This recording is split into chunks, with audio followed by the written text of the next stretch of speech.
Well, in this episode of the Vinyl Village Garage, Gramps is out here playing with his car, doing some tinkering. Just doing some odds and ends. Got the heat turned on, so it's actually quite comfortable out here, especially if you turn it up to like 65 or 70. It does a lot better, but I'm just so cheap, I don't do that. You see a piece of glass sitting in. This is the original windshield that was in this car that was in the woods. It's not installed. I was just cleaning it and figuring out where to put those little stops back on the front of the cowling because that was all replaced. But that's that trick that I use the Quad Zero steel wool. It has one little rock chip, couple of scratches, but it's going to work out fine.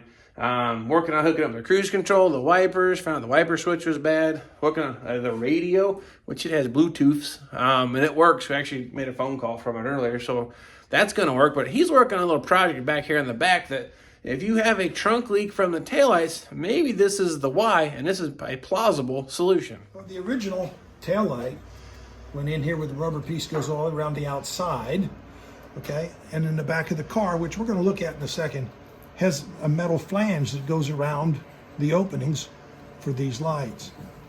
Now, that metal flange sticks down into the rubber, and you can see where it would go in to the lens along in here, okay? And along this side. And there's a metal piece then that goes between the two cutouts that goes across here. And I could see that if you filled this totally with rubber in here, well, it might have a tendency, the piece on the car back there, the tail panel, the metal, it might want to bulge it out. So I can see that maybe you don't put metal over, or rubber underneath that whole area of metal. The other thing it appears that they did originally was that they put a rubber bump stop into this hole right here so that it wouldn't get caved in. You know, that automatic car wash brush or something, push that piece in and then it'd be damaged. So they put a rubber bump stop in there. But the problem is they want to leak water and it comes out and dribbles out this place. So if you look at the back, we'll look at it in just a second. This metal edge goes around here, goes around this one, goes down there.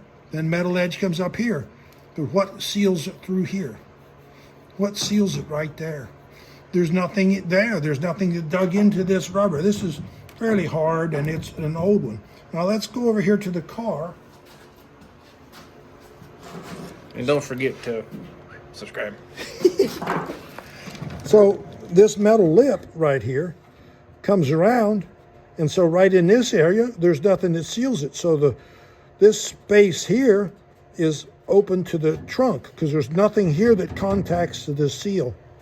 So what I'm going to do is I've got a little piece of metal pieces cut, and I've patterned it off the cardboard aided design system here. Cardboard aided design. So there's a little crest that sticks into the trunk. So I've got just a little bit of a cutout right there. And this is I made a little template piece. So it'd sit on that bump and go across here like this and make an edge that's going to dig into that seal across the end. So I went from cardboard to metal. So then this metal piece is going to get attached with some JB Weld. Yep. And I'm going to be sticking that right on here. I hope you got enough light in there. Yeah, I can see it. Is it looking okay? All right. I can see it real good. And so I'm going to be sticking that on here with some JB Weld like that. And then it'll have a contact edge for that seal all the way across there. And since these do vary a little bit, the height of this lip coming into the trunk between all two lenses, both sides, 8 places?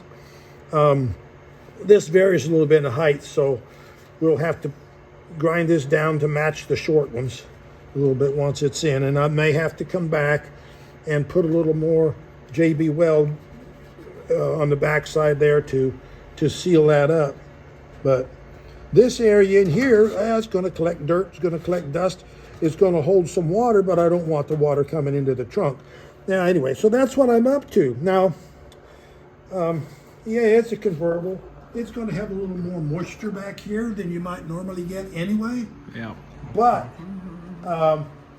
if you had a coupe, I would expect your trunk to stay dry. And I understand that's not exactly what happens on these first-gen birds. Are prone to get a little wet back here.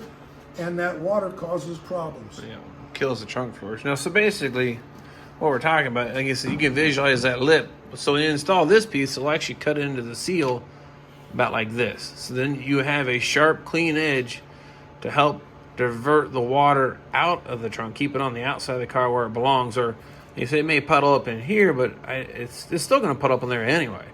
But this may be, so by the time it's done, it'll reside and actually kind of, this what this impression is right here from that rear lip. But this seal is so old, but this is going to gouge right there, and you can't get water past that point there. Hopefully is kind of the idea, but we'll keep you posted. We'll get them all glued in and then do some test runs and wash the car a few times and see how it works out. Let's see, under the hood, all done up now. The condenser has been installed by a professional AC man called Gramps. He did that. Got that squared away. Didn't pop the lines yet because we don't want those exposed. The idea of that is to keep dirt, moisture out of it. So that'll be something we'll get into here soon. But and the other thing someone was asking about, the hose is just kind of poking through the firewall.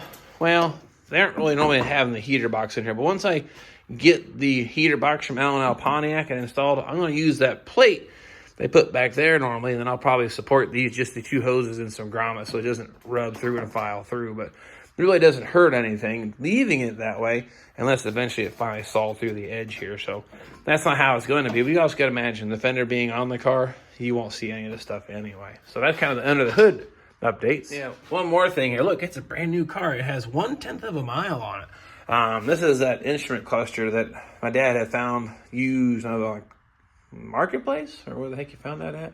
I don't remember. Right? It was either way. Fantastic deal. Yeah. Fantastic deal. I think I've already reconfigured it. Of course, you can't see it. Somewhere in there is the dash plug.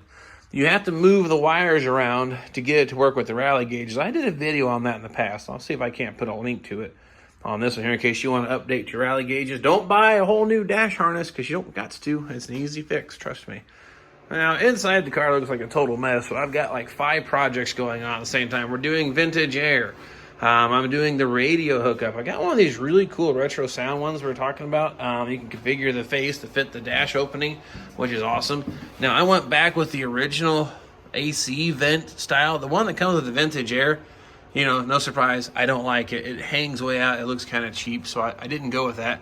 And you guys saw last go around adapting that there.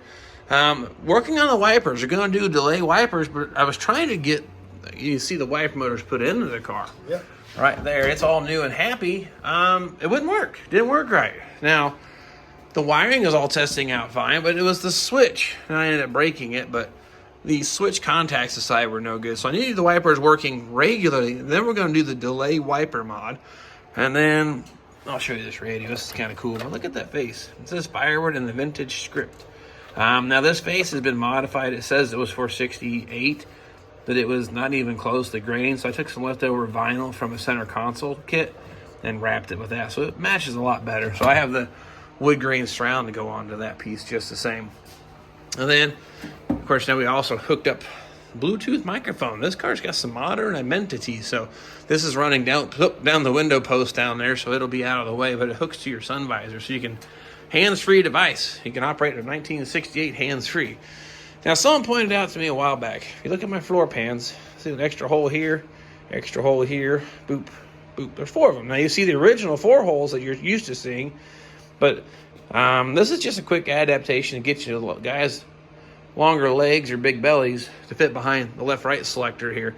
They make kits, I am aware of that, but while the floor is all torn apart, just made a quick little adaptation to bring it basically straight back. Then we can actually move our seat back further, or if you want, still got the original holes just the same. Yeah, well, the other thing was that became popular for a while was to go back and put a tilt steering wheel in for a little extra room. Yep. So that's an expensive mess to mess with, and if this gives you the extra room, you just slide the seat back. Yep. Once you're in, you move the seat back up. Even if you don't need it all the way back for every day, it's going to give you some extra room without having to have a tilt steering wheel. Right, because tilt columns are not cheap, especially this style of tilt column. I think they're $500-600 if you get lucky.